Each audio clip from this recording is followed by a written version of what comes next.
nos ayude entonces, hermanos, porque esta palabra, yo sé que el Señor a nosotros nos enseña cada día por su palabra para poder ir aprendiendo y ponerla en práctica, como dice. Practicar la palabra nosotros tenemos que practicarla, porque es una enseñanza y una doctrina. Amén. Que se le bendiga, amén, mi hermano. Doy gracias a Dios por estar en este lugar. Permiso. Hojita. Doy gracias a Dios por estar en este lugar, como dije recién, y doy gracias de que también este día esté en especial acá, porque significa también mucho para mí, para mi familia y para toda la gente que quizá me ha hecho llegar hasta acá. Creo que siempre me pongo a pensar en eso, a veces cuando voy en mis viajes, me pongo a pensar de cuánta gente ha involucrado en el crecimiento que yo he tenido. Recuerdo mucho de los trabajos que yo he tenido, de la gente que me aconsejó en estudiar. Me recuerdo de profesores que me ayudaron también mucho a que me esforzara también en ser alguien. Y doy gracias a Dios por todas esas personas que hicieron y que aportaron un granito de arena para esto. Así que no les voy a quitar más tiempo. Voy a pedirle que nos pongamos de pie y busquemos en Hechos. Hechos, capítulo 18. Versículo 12.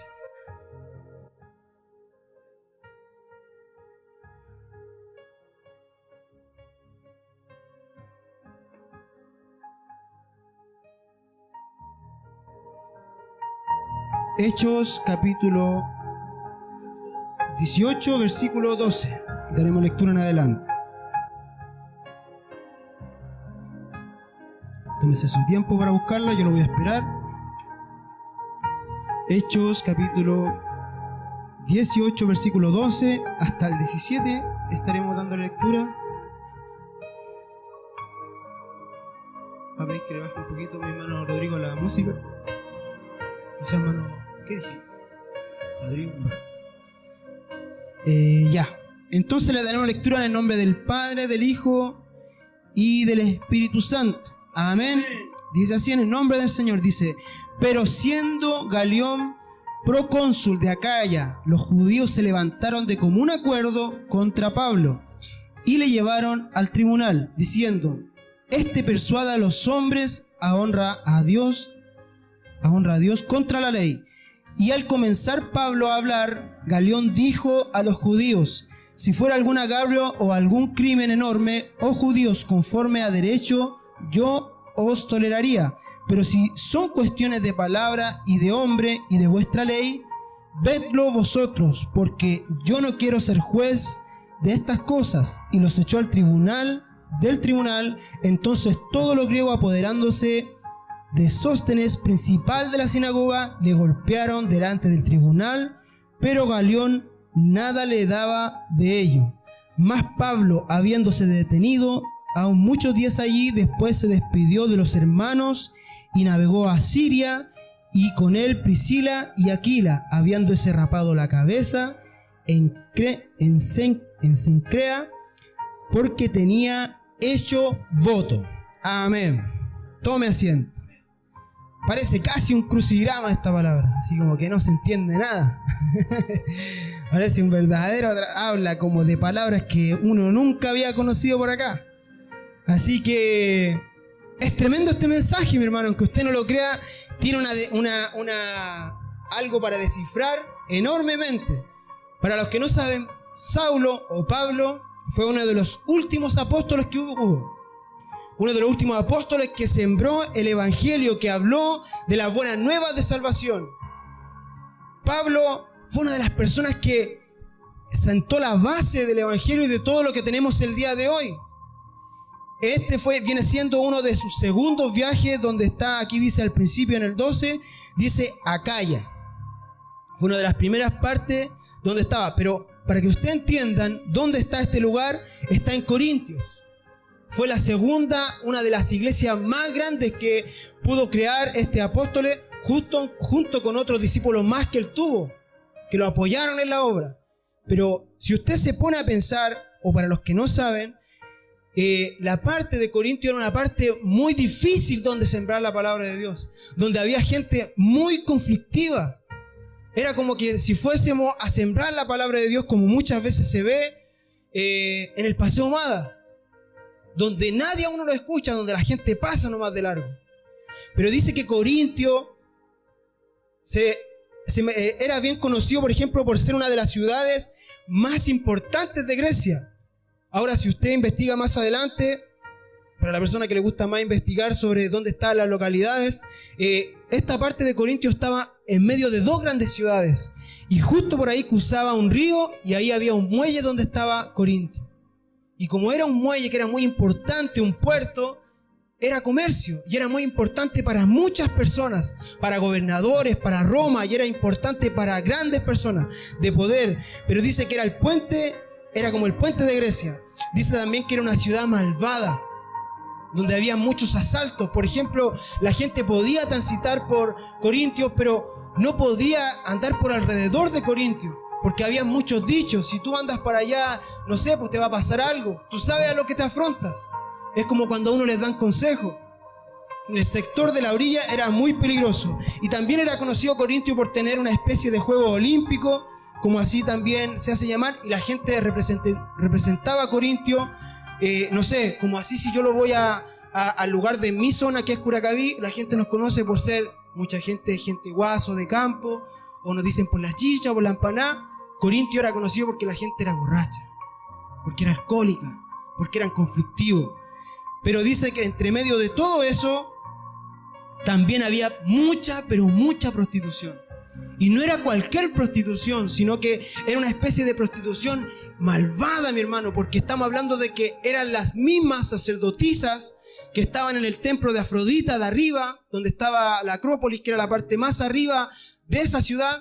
En el día ellas eran sacerdotisas y en la noche bajaban al pueblo y eran prostitutas. Era una profanación totalmente que en ninguna parte se veía. Y eso es preocupante, porque ya se estaba profanando incluso a sus mismos dioses. Ni siquiera estaban respetando los dioses que ellos tenían. Así que era tanta la corrupción que ahí Dios manda a Pablo para que comience una obra. Dice que ahí se encuentra, bueno, al final en el último versículo que leímos, habla de Priscila y de Aquilas. Dos personas que son muy importantes. Por eso es muy importante que usted esté presente en este lugar. Una iglesia no se constituye solamente de las personas que están a cargo, de las personas que ayudan en el sonido, que ayudan a barrer acá, que ayudan en la ofrenda, que ayudan a orar. Son todos importantes, porque aquí habla que Saulo, él comenzó una obra, pero dice que muchas veces él también se sintió débil. Y aquí es cuando él tuvo de sus amigos, de sus pares. Y grande de esas personas dice que fue Silas y Timoteo, y también fue Aquila y Priscila. ¿Por qué nombro principalmente a Aquila y a Priscila? Porque son dos personas que tenían mucho que ver con Saulo. Para que usted sepa, la palabra no es solamente algo que nos sirve a nosotros los cristianos, sino que pasa a ser también, cuando a usted le pregunte a alguien que es de afuera, alguna persona que sea de, no sé, que no conozca de Cristo, usted le tiene que decir ¿por qué leemos la palabra? Y usted le dice, no, porque yo creo en Cristo, porque yo creo que Él me salvó, porque Él me cambió mi vida, me ha solucionado mucho de mis problemas y yo estoy agradecido de Él. Pero una persona, si le pregunta a usted y le dice ¿por qué yo debo conocer o leer la Biblia si no quiero conocer a Dios? ¿Por qué debiese yo leer la Biblia? Y la Biblia pasa a ser algo más que solamente Cristo. Pasa también a ser un manual de vida para la persona. Y entre medio de eso es Dios quien hace la obra en la persona. A medida que va leyendo, que va escudriñando la Escritura. Pero para que usted entienda, es un manual de vida. Y justamente en uno de los versículos, en una de las partes que yo estaba leyendo, encontré una parte donde habla de que Saulo, antes de ser convertido, antes de encontrar a este Cristo, él se le enseña sobre la Escritura, porque él iba a ser un sacerdote. Él era un erudito en la palabra, en la Torá, que era la palabra del Antiguo Testamento. Y él pasa a empezar a prepararse en eso, pero sus mismos maestros, es como que yo voy al liceo, voy a la escuela, y a mí me enseñan todas las materias. Me enseñan biología, me enseñan, no sé, castellano, matemáticas, todas las materias, pero aparte me enseñan un oficio. Y así también eran con ellos. A ellos le enseñaban de la Escritura, le enseñaban de la Torá, pero aparte le enseñaban elegir un oficio.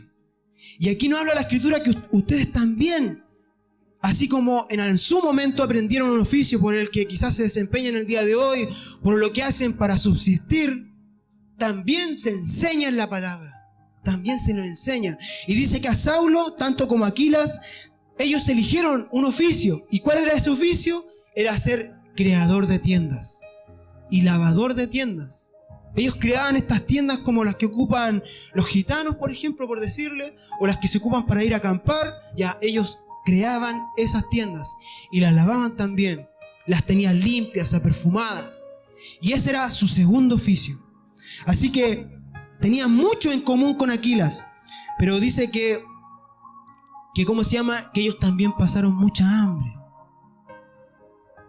Porque por servir a Cristo, así como hablaba mi hermano Benjamín, mi madre, a veces nosotros tenemos que sacrificar muchas cosas, mi hermano.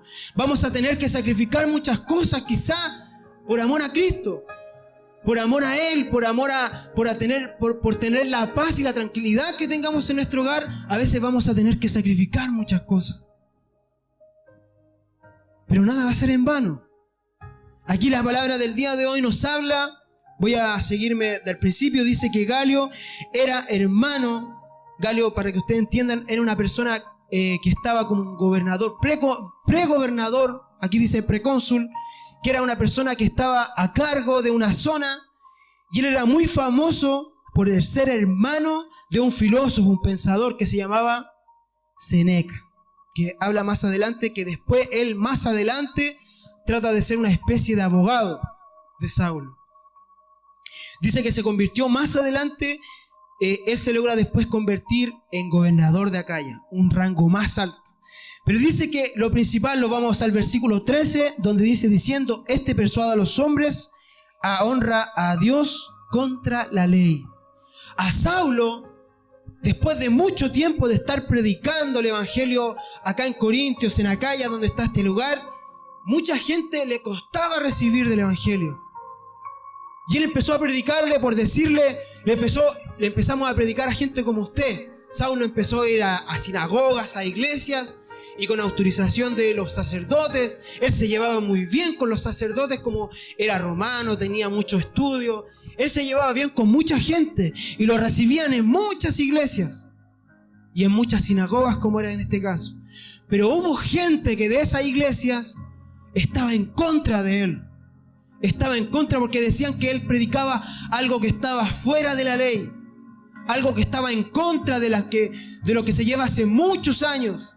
Es como que si yo le empezara a decir ahora parte de nuestra esencia como cristianos pentecostales, que yo fui criado, yo empezase a predicar algo en contra totalmente de eso. Obviamente que a mucha gente que es antigua en el evangelio le va a molestar, no va a aceptar que nosotros vengamos a sembrar un nuevo evangelio. Así mismo esas personas se sintieron cuando empezaron a cambiarle muchas de las cosas. Pero parte de lo que él quería enseñar era sobre el amor de Cristo, sobre que había venido el Hijo de Dios. Y mucha gente quería aprender, pero la misma gente de sus iglesias lo empezó a privar de hacer eso. Y por eso le digo que a veces cuesta. Quizá hay muchas personas que están en iglesias y quizás que nunca hayan recibido de Dios. Pero a veces la constancia que ellos tengan en la iglesia, el que ellos asistan, el que ellos se congreguen, el que uno pueda contar con ellos, a veces lo hace hacer más importante que cualquier otra persona que hable en lenguas, que la persona predique, que coordine. Una persona que es constante en una iglesia es más valiosa que cualquier persona, porque ayuda a la obra, ayuda a que siga la obra, que prospere la obra. Y es de mucha utilidad, mi hermano. Y aquí se habla de que Saulo en un momento dijo, ya, estas personas no quieren entender, no importa. ¿Yo dónde me voy? Me voy donde los gentiles. Y pienso que todo esto también se resume quizás aparte del llamamiento que tuvo mi hermano Samuel. Que él en su momento él se cansó, dijo, toda la gente se dedica a predicarle a este tipo de gente y a este tipo de gente. Y predican de esta forma y de esta forma. Yo lo voy a empezar a hacer diferente. Yo voy a llegar a otras personas y voy a llegar a estas personas y voy a irme donde otras personas no han ido. Y ese fue el llamamiento de Saulo. Él empezó a hacer eso. Se empezó a fijar en los gentiles y dijo, ya, yo no me he agotado, ¿qué tengo que estar escuchando críticas, personas que a mí no me hacen crecer? Me voy donde realmente Dios me necesita y para lo que Dios me llamó a mí. Y se fue donde esas personas. Pero ¿qué pasó? Que las personas, como vieron que Saulo no los estaba escuchando a ellos, dijeron, no, esta cuestión la vamos a llevar a un rango más alto. Y empezaron a reclamarle al precónsul. Y fueron a un tribunal que se hacía público. Es como que aquí en la plaza de Curacaví hubiese una parte donde puede llegar un juez y dicta sentencia a cualquier persona que quiera traer algún juicio. Así se hacía en ese lugar. Y doy gracias a Dios porque dice que dentro de todas estas personas que alborotaron, dice que es muy importante la decisión que toma el precónsul. Por eso, a veces es importante, sí, yo estoy de acuerdo que es importante que las personas, quizás, en el mejor de los casos, personas que nos gobiernen sean cristianas o por último tengan conocimientos de moral cristiana. Porque nos sirve a nosotros mucho como cristianos, porque muchas de las decisiones que ellos van a tomar nos va a servir a nosotros como hijos de Dios, para no ser pasados a llevar. Pero también habla de que en este lugar el gobernador dice, no, ¿saben qué? Estos problemas no tienen nada que ver con los romanos. Estos problemas no tienen nada que ver con nosotros, así que estos son problemas de los judíos. Y ellos no hacían diferencia entre judaísmo y cristianismo. Ellos decían, no, son todos iguales. Hablaban así. Y dijo, y más adelante, si usted se fija, para que usted entienda en otras palabras, lo que dice el gobernador, dice, ¿saben qué? Ustedes arreglen sus problemas, yo de aquí me voy. Arreglen ustedes sus problemas. ¿Y qué pasa? Que aquí se enojan. Como ven que el gobernador no les da, el precónsul no les da una solución, y no escucharon al superabogado que tenían, que más adelante habla que era Cesarea, habla más adelante, Sóstenes, que habla más adelante que era como el posible abogado que lo estaba ayudando a ellos, no los apoyó. ¿Y qué hacen? Lo golpean, le pegaron por no apoyarlos. Pero lo que voy yo en este mensaje es la constancia que usted debe tener como hijo de Dios. Es la constancia que usted debe empezar a crear de a poco. Dice que a Saulo lo culparon por promover una religión en contra de la ley. Y nunca fue así, mi hermano. Porque muchas de las veces que usted va a querer conversar con alguien, usted va a querer aportar a alguien a que él crezca como hijo de Dios, y muchas veces la misma gente le va a decir, no, pero es que ustedes tienen un pensamiento antiguo.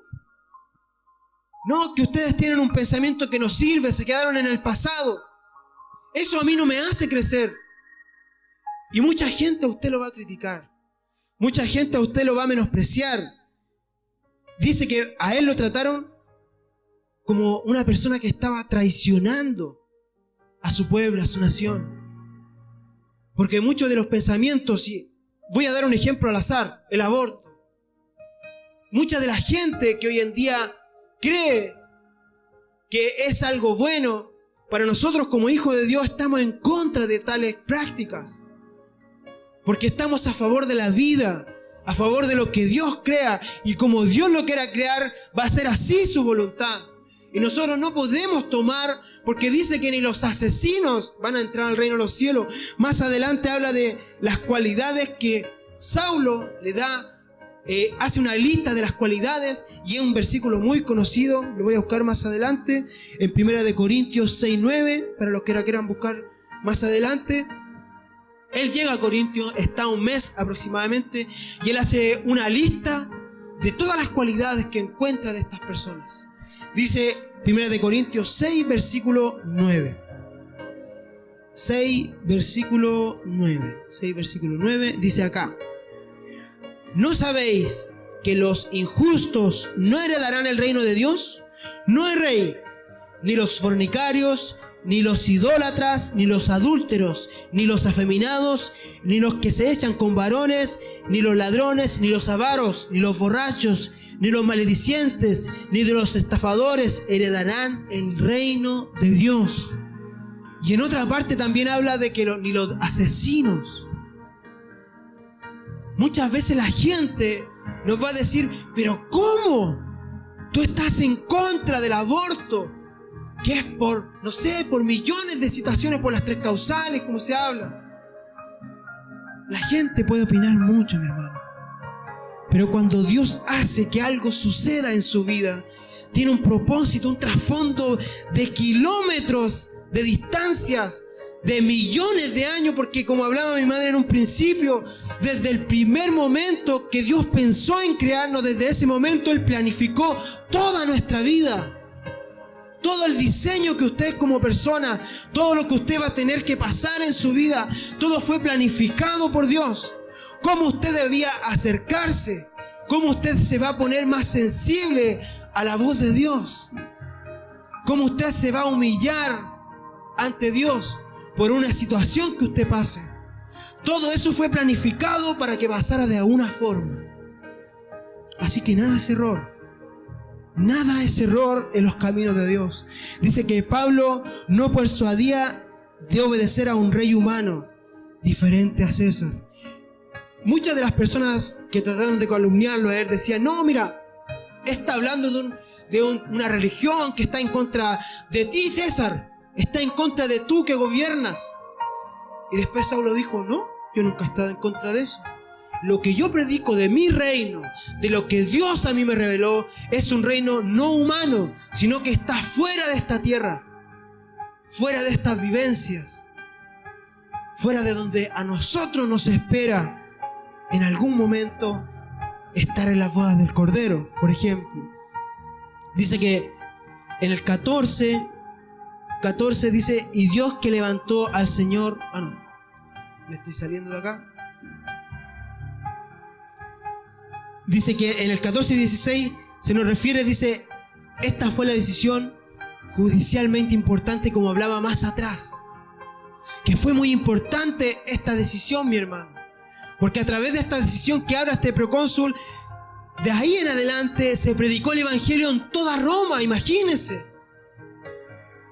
Una decisión que tome alguien que gobierne y que esté a cargo de nosotros acá, y tanto en este lugar como en Curacaví, por ejemplo, alguien que gobierna acá y nos pueda hacer de beneficio a nosotros, nos va a servir no solamente a esta generación, sino que va a servir a muchas generaciones que van a seguir más adelante y que van a crecer.